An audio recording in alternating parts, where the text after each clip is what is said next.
Gaeilge Weekly is a Learn Irish Online production. To find out more about LIO, check out the description down below.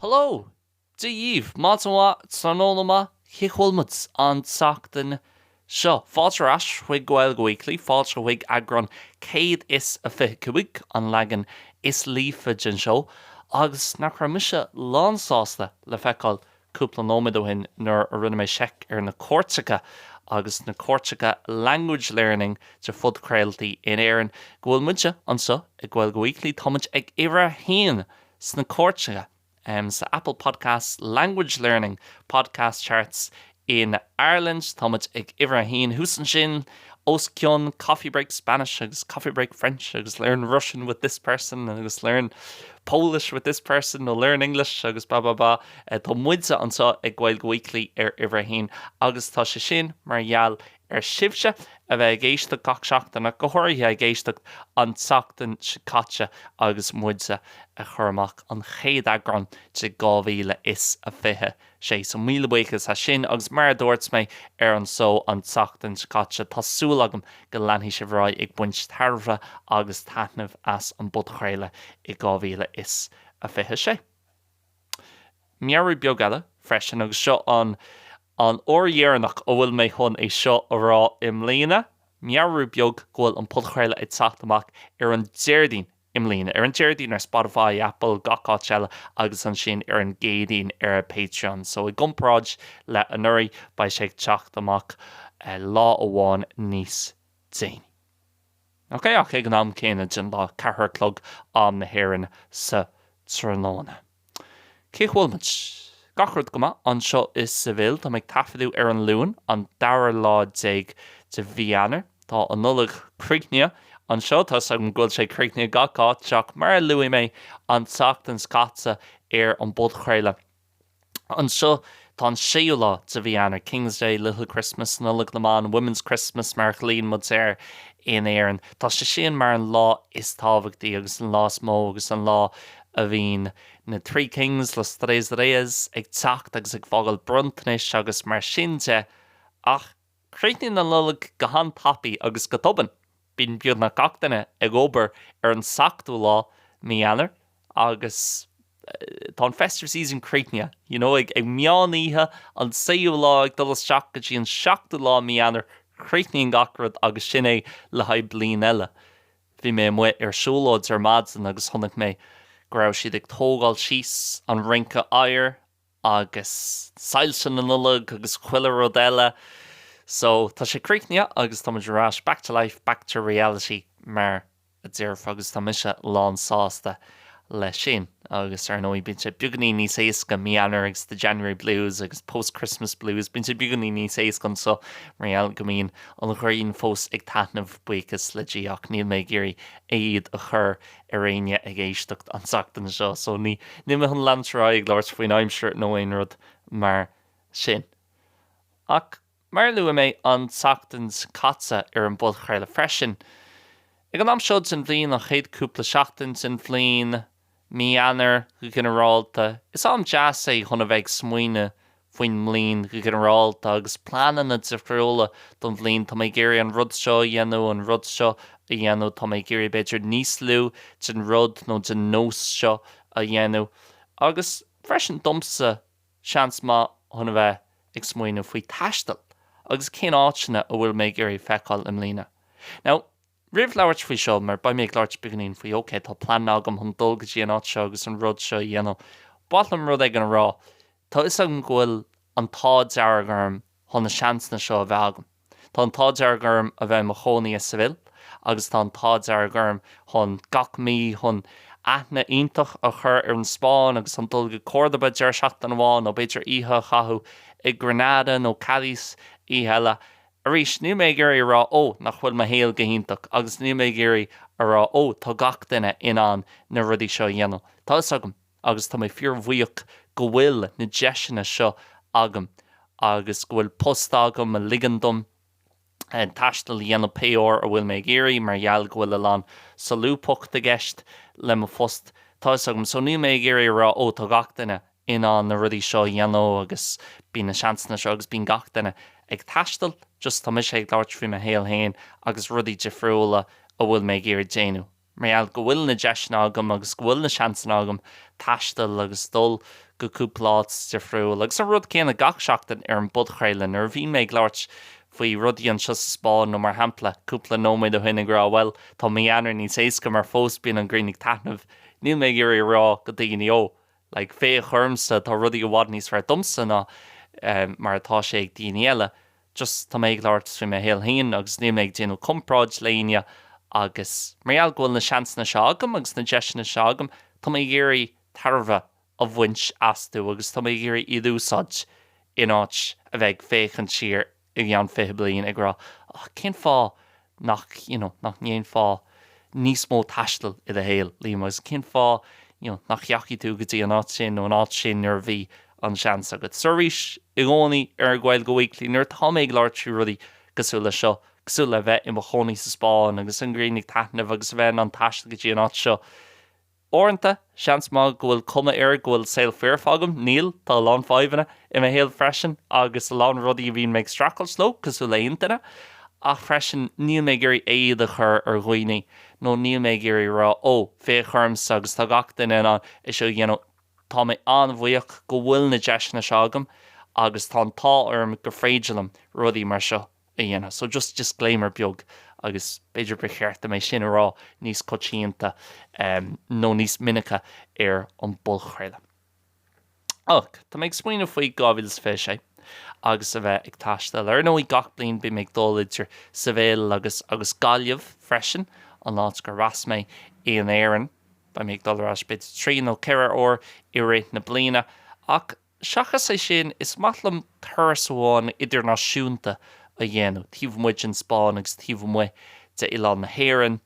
Is matlam dul go áiteigh an ní randomachach áiteigh an beagnaín éagsúil gach bliain.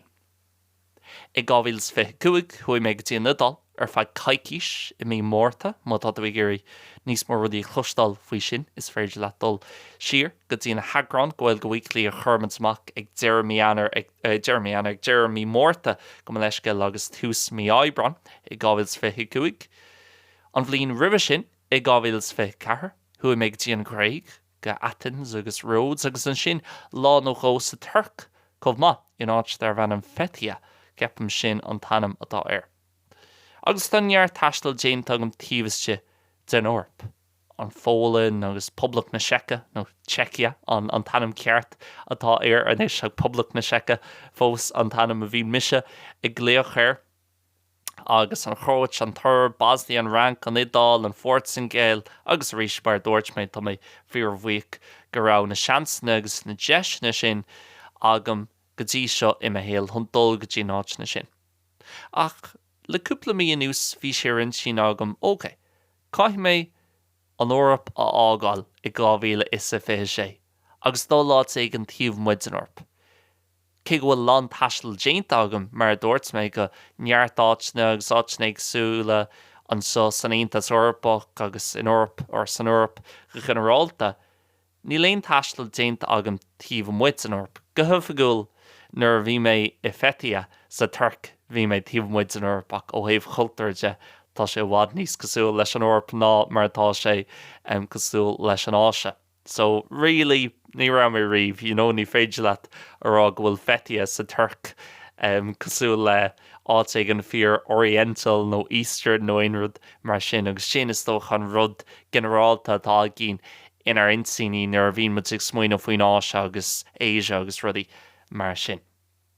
So ní ra mé riomh tíomh muid an Eorp agus tá agus bhí is sppragu agam le cúpla mí nús son, 2026 sin an bhliain ó bhfuil mé faoi dhearra chun dul áit ag an tíomh muid den Eorp.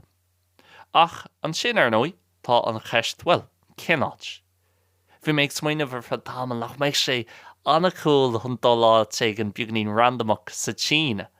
Agus dul an bhain sin beagnaín snooker imirt mar bhíon mé ag imirt an snooker an léanta seo agus spúla le daoine eile ag déanú solo travel an mhaithin sin agus aithne chur ar an bia an mhaithin sin agus taithne bhain se an bia ionta agus bia fíor sínach Ach an sin fra tamil bhí méid smína fá, nach méid sé ionta chun dul go Mbearla cheas. Tá an Spáinis agam, tar éis a bheith i mo chónaíonn seo sa Spáin le 5 bliana anuas. So nach méid sé ionta go bheith i Mbearla cheas, agus asprais beaganaíne. Níos fear bheith agam is tócha mar gheall go bhfuil an teanga agam i gcomparáid le daoine a thaon an sin agus ní léon Spáinis acu. Ach an sin bhí méid smaoinú freisin, you know what? Bhín méid cathú an méid sin ama i mo héal ag déanú gacrod a Spáinis. Tá mé an seo beidir 300 lá in aine bliana beidir níos mó, agus bí mé ag labhart Spáinis le gachtainna, ag labhart ag éisteach le Spáinis freisin, chomhpháirtíocht in dhé mar hampla thuaime amach an lón ithe le cúpla cara, agus thuaimid chun deocha óil in níos sin, so bhí muid le céile ar fa beidir 4 uair ar chloig, 2 uair ar chloig, agus ní rah fiú focail amháin i Mbearla. Bhí gacrod a Spáinis. Agus is íomhan le mé sin, agus rís an dá dear gurm go raibh an deis agam an Spáinis ólam agus blianta chathú an seo agus mar sin de. So ní mé ag gearán faoi sin ar churbe. Quite the opposite, actually. Is íomhan le mé sin, agus is íomhan go bhfuil chuid mhór de mo héal i dteanga eile. Tá mo fust i meascán den mBéarla agus an Gaeilge agus an sin mo héal sosialta an seo sa Spáin de gná bín méid labhart sa Spáinis. So tá sé sin ghinnteach. An cé gan am céanna go minic bín mé géirí just a bheith áit ina bhfuil mé an mBéarla labhart. Dums mar hampla tá mé ó bhád níos muinení agus bhád níos sosialta má tá mé i Míleán nó a siopa in éireann i gcomparáid len seo sa Spáin. Is cum a cíomh láidir agus bhfuil de chuid Spáinise. Muna bhfuil sé ad mar do chéad theanga, agus muna bhfuil sé fearfad cosú le native speaker caintear dúchas. Ní bhaid a riomh chomh muineach nó chomh sásta chun córa a thosú le duine éigean i gcomparáid le bheith ráis an éireann agus a bheith labhart i Mbearla. Nuair tá mise ráis an éireann níos, tugam faoi dearad difriocht mór idir an méid muíine atá agam.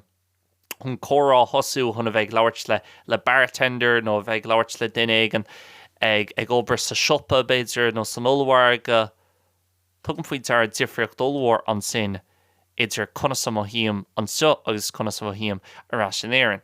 Now, listen, níl mé anna cúthal agus mis an seo sa Spáin bí méid labhart le daoine agus mar hampla ag dulg sí an lón inné bhí méid labhart le gachtain agus níl fáibh agam le sin. Ach maid le daoine nach bhfuil aithne agam orthú. Tá sé beaganaí agus tá sé dechar le gachtainach. Dumsa níl sé ró dheachar dom agus mis sé ráis an éireann na léionnta seo. Tá me lánsásta chun córa thosú agus thosaim go mbeidh mé an. Córa deas a bheith agam le duine nuair a héim arás go héireann. Ach tá sé níos deachar nó tá tú agus ceapam go bhfuil an difric sin tagtha ar mo chuid muíine agus ar mo chuid skillan na córá fiú a Mbearla go bhfuil si tagtha orm mar gheall go mín méid déanú an méid sin ama ag labhart a Spáinis an seo. So nuair héim arás go héireann tá sé le ní chaithim mé bheith smaoinú faoin teanga, ní chaithim mé bheith smaoinú faoin gramadach nó ní chaithim mé bheith smaoinú faoin fuaimnú ceart nó inrúd mar sin nó cad bhfuil an duine eile ag smaoinú faoi mo chuideachil agus an chuí bhfuil mé ag labhart, ní chaithim mé bheith smaoinú faoi sin, so just bíonn sé cosúil nuair atá tú san na dacliaachta nó sa gym agus tá tú crochú meáchan agus an sin Dén tú uirich le meáchan níos lú, sa beidir tá tú ag dén uirich le 60 kilos agus an sin buineann tú gá dena plates agus tá tú ag crochú caracha kilos, 40 kilos agus tá sé ó bhád níos éis go moithíonn sé nach bhfuil tú ag crochú éon rud ar churbheith. Tá sé beagnaigh sula sin. So dúirt mé i gábhfuil fé sé tá méid sin am a chat agam ag déanú rudaí a Spáinis nó fiú san idális nuair thu méid go dtí an idál an éirí tá mé chun dul áit éigean bhfuil mé an mBéarla úsáid. Now listen, tá mé an mBéarla úsáid timpeall na Eorpa. Má híon mise go dtí an rank, go dtí an Chearmán, go dtí an Fólann, go dtí an Danmhairg, bí mé úsáid an Mbearla mar sin níl mé an Danmhairg is nó an rankís nó mór an Gearmáise a labhart sa mar gheallar sin chaithim mé an mBéarla úsáid. Ach níl sé mar an ggéine, mar tá tú go labhart le daoine nach bhfuil an mBéarla acu mar an chéad theanga. Agus i gcónaí tá balla hús an sin nó language barrier. Fiú má tá duine anmha ag labhairt i mBéarla. Níl sé mar an géine le bheith mar hampla rasin éireann nó fiú a bheith hálan sin sa ríocht Déanta agus bheith ag labhairt le duine éigean. Fiú má tá mise an sin i London nó beidir London sin troch hampla mar tá sé co-idirnáisiúnta ach má tá mise a hálan sin i Leeds nó Edinburgh nó Dundee nó Cardiff nó an sin an éireann ar nó i éonát san éireann agus tá ag labhairt le duine ag an mBéarla tá man sin an aithne mhaith a chur ar chéile. Ach má tá mise an sin i Copenhagen nó Stockholm áitéigean ó bhfuil béarla iontach ag daoine. Níl sé mar an géine, fós tá barrier éigean nó tá teorán éigean maidir leis an méid aithne ó bhfuil tú an chur ar dhuine éigean. So dúirt mé tá mé an dul áit éigean bhfuil an béarla acu mar an chéad teanga. Agus I mix muoine bhfuil an Astráil nua a héileán ach má tá méid dul an sin be cheartid dul ar fra 3 seachtain mí amháin mar ní fiú é dul an méid sin ama san eitilt just chun a bheith an sin ar fa seachtain amháin nó dear seachtain amháin. Agus I mix muoine níl mé géir sin íon nó just a mé géirí dul gáit ag an seachtain amháin beidir jet lá. Agus freisin ó thaobh cultúr agus stairde tá sé sin tábhaach dom agus san Astráil nua a héileán ní hiad sin rilí na háit na cearta le dul má tá tú ag géirí rudaí a ólam faoin stair agus faoi cultúr agus an pholaíocht agus rudaí mar sin. So dúirt mé nu mé rilí géirí dul sin Astráil nó nua a héileán. An sin dúirt mé bhfuil na stáitínta ar nóí. Ach, leis an méid sin rudaí agus an méid sin seafóid ar siúil sa stáitínta, dúirt mé, I don't even want to give them the satisfaction mar tíorfá i mBéarla. Ní mé an dul sin na stáitínta faoi láthair. An méid sin seafóid agus an méid sin cruútáin atá ar siúil agus hardship le haigh lán daoine san stáitínta agus tá sé gar níos measa agus níos measa gach seachtain. So ní mé géirí bheith taú le sin, ní mé ag géirí dul áitéigean go le sin. Agus an sin bhí méid smaoineh bhfuil fiú sasna tá sé cóngach léir agus leúna dé sa taucaí agus mis arráise a chonaí in éan láig an bahád níos mó seansan agam aithne cheart a chur ar hasanna agus sa réic Déanta. So fáci mé é sin go lá eile. Agus sin dúirt mé tholáin, céird faoi Canada. Áit éigean tíomh muid an orp, le cultúr sáachtar friú le fós le Béarla mar chéad teanga. Tá lán nascanna idir éire agus Canada agus go háirithe in áit amháin. Agus bhí méid féchans ar an léir scáil agus dúirt mé, cén fá nach rachan chuig an Newfoundland, ó mar déireann muid go minic in éireann Newfoundland, mar ceapam an fuaimniú ceart agus arís má tá aon duine as Talamh an Éisc mar déireann muid as Gaeilge nó Newfoundland I mBéarla má tá aon duine as Talamh an Éisc ag éisteach le a hell bí a daghálam faoi aon rud maidir leis an áit a cóirthe maidir leis an fuaimniú agus má tá an fuaimniú ceart an ceapam Gaeil ach ní mé cinnte a chunig mé bhí méid fécintir chóir fásnéise le Anthony Bourdain ar dhéiste go raibh anam agus thuí sé go Newfoundland agus ceapam chéad cheist a chur sé ag tús an chlór fásnéise dúirt sé, okay, cad fuaimniú ceart, how do I say this, guys? Is it Newfoundland? Agus dúirt siad, just dearan tú an syllable an sin sa lór mar fun, so Newfoundland, agus tá sé bhád níos éasca mar sin. Ach, a landí géisteacht ba aithne agah ar Newfoundland ar a laiad ba is agah cén áit bhfuil sé agus beidir beagnaín gin stair. Ach díobh sé nach bhfuile is acu mór an maidir leis an áit. Tá sé mar an westernmost point, tá sé mar an easternmost point, tá na trocha míceart agam fiú i mBéarla, tá sé mar an easternmost point de Canada. Okay, so má híonn tú an sin I mád ó éire, mar hampla ó Ghaillimh, agus cén tú díreach an sin, west. Bhí daoine a gcónaí rá first stop Boston or New York. Well, má tá tú féchann ar léirscáil, níl an ceartad ar churbh ag ráid sin. Agus thug mé I seofaí dear just cúpla bliain ó hin, well actually, táid, a bhád níos mó go dtí an túisceart I gcompráid na bhád níos mó ó thuaí I gcompráid láitnig sa nó Airc agus Boston. An chéad áit bhualan thu sin actually Newfoundland and Labrador. Newfoundland. Erinos. There mate Newfoundland, right? Le hain chuidjella gen episode mar just tá sin níos éasca. An chéadáts a bhúlan hu sin Newfoundland. Agus Newfoundland Ilan atá ann. An province sin Newfoundland Labrador agus Newfoundland sin an Tilan agus Labrador sin an chuidjella an mainland. Okay? So Ilan atá ann. Agus ar nui, hu Ilan éarnig an muin sin hart ar 200-300 blianúin. Ní mé céad fan géad cínsa an stair agus caith mé níos mó taidse a dhéanamh, go háirithe madra leis an gcuirt mór agus an neací Ilan daoine muin sin ar nui hu Ilan daoine go bastún agus nu áireach tá is sagín go léir faoi sin ach go Newfoundland níl sagam an chuid is mód sa chuoine an neací siad an sin an chuirt mór nó ribh sin nó an rá sé gcónaí ar siúil trí beidir cúpla ís ar in 7 ísteig an 8 ísteig an 9 ísteig agus mar sinse agus fós sa látá an neathan. Tá áitéigean an sin dar bhanam de Avalon Peninsula agus tá áitéigean dar bhanam the Irish Loop tíbhaiste den Avalon Peninsula agus tá a lán daoine an sin nach raibh an ar an riomh ina Seol ach tá blas éarnach acu ag go labhairt i mBéarla. Agus freisin na lán sinna mar hampla na hannacha atá ar na sráidena an muin sin, tá annacha éarnacha ní annacha Gaeilge annacha éarnacha acu ar leiad. Tá bailile dar bhanam Trinity mar hampla ceann eile Clarenville, Fairyland agus a lán áit na difriúla tá mé an léirscáil áil ar an laptop inis má tá mé inán agus cúpla áit a lé amach. Ach tá a lán ceangailt fiú ó thaobh na títhe tormhanna, fiú ó thaobh ceoilse, tá ceangailt cultúrtha an a láidir ag Newfoundland le éire. Hi guys, a very quick interruption to the podcast. Just to remind you, Gaeilge Weekly is just one of the many things we do at Learn Irish Online. And if you'd like more resources and if you'd like to improve your Irish further, you can do two main things with us. One, you could become a member and you can sign up for a free trial today so you can see how it is for a week over at patreon.com/Learn Irish Online, or just look up Learn Irish Online on the Patreon app.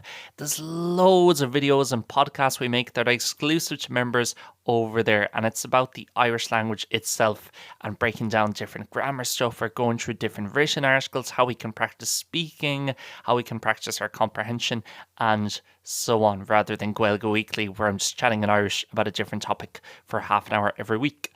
Also, over on learnirishonline.com, our main website, we have our different courses. We have a comprehension course, a Munster Irish course, our biggest, most comprehensive course, the 7-week Level Up Guide. We also have the cheat sheet pack, the beginner's course, and many more.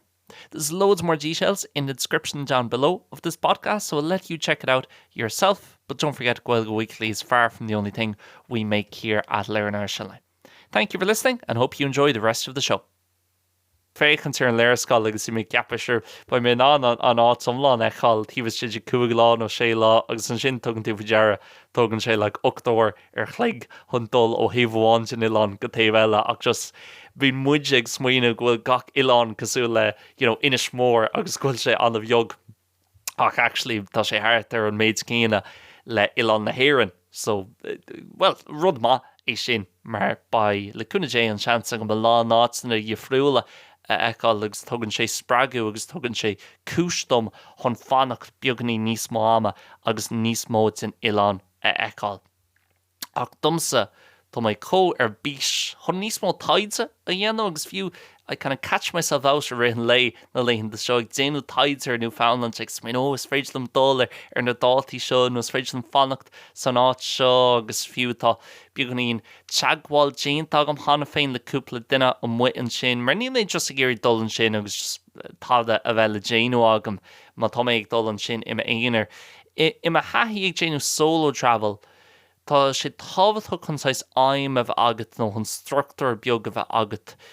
Mana bhfuil orintanta bíonn sé beagnaí Jackar agus maithíonn tú beagnaín caiilte, cosú léon duine nuair éiríonn tú ar mad san caiith ggóil a bheith agat nó sprach bheith agat, ócé tá mé thuna rud seo a dhéanamh. So tá mé géirí beidir cúpla aglah a dhéanamh ar an bud chréile. Ná, ní ceapan go léon duine rilí maithin sin nó níl mór an daoine maithin sin le Gaeilge. Ní rud é gur thug siad an teangal ó nuair a thuaidh siad an muintin sin agus ceapamach slíon chuid is mó de daoine in Newfoundland ó bhfuil chlán éireannach acu tháinig siad ó níos am cén fá mar ar nuí ó thaobh tíreolaíocht de níl mór an cíle seo a ceapan gur tháinig chun chuid is mó acu ó Port Larga nó Loch Gorman áit éigean mar sin in orthair na tíre. Ní céad fungéid cínta faoi sin agus fós caithí mé bhád níos mó taidsa a dhéanamh ar Newfoundland agus an stair agus gachar deile. Ach bhí beagán í díom an sin ar a tháinig mé ar dús cheap mé nach rá éon eitiiltí ag dul díreach go Newfoundland agus díreach go St. John's sin an príomhchathair de Newfoundland. Ní rá aon eitiiltí ag dul an sin díreach ón Eorp. Agus ní méid fécinn sin ar Halifax in Nova Scotia. Tás stair mar an ggéine ar churbach stair cosúil ag Nova Scotia ach bhí níos mó albanig ag dul muint sin agus Francigh chomh ceapan. Ní rá mór an agus fós an lád an johan níl mór an tuncar éarnach le feicáil is sin in Nova Scotia gcomhpháirtíocht le Newfoundland. So Ísáis díomar an faoi sin agus i méid fechan seo an fridlam dul Halifax an príomhchathair sin Nova Scotia agus an sin dul go St. John's ach an sin thugmún faoi deara bhí méid fécant ar eitiiltí a mí fiabhar agus mí mórta agus an sin nuair dathraí mé na dátaí go dtí mí meitheamh agus ar nóí an summer schedule maidir leis na heitiltí agus mar sinse go raibh eitiltí díreacha ag dul ó Gatwick agus freisin ó Bhlá Clia. So ba mé an eitiil seol ó sa bhfuil go Bhlá Clia nó ó sa bhfuil go Gatwick agus an sin ar an lá céine Gatwick nó Bhlá Clia go St. John's agus nach bhfuil mise an-excited faoi seo agus ar bís chun dul chun níos mó taide dhéanamh ní mé chéad fan géad cínta a dhéanamh mé é fós nó an béidir an rachi mé áit ag neach. Tá mé beag nach céad fan géad cínta go mbeidh Newfoundland mar an áit a rachi mé am lína chun thuras mór a dhéanamh fra seachtain nó beidir 10 lá. Agus bheith seanna cool cúpla rud maidir leis nobar dhéanam muithin sin mar dúirt mé beidir cúpla aglú a dhéanamh le daoine agus iad a chur amach ar ghail go uiclí fiú mátá siad i mBéarla chun aithne níos fearr a chur an áit agus ar na daoine muithin sin agus an ceangailt éireannach agus mar sinse.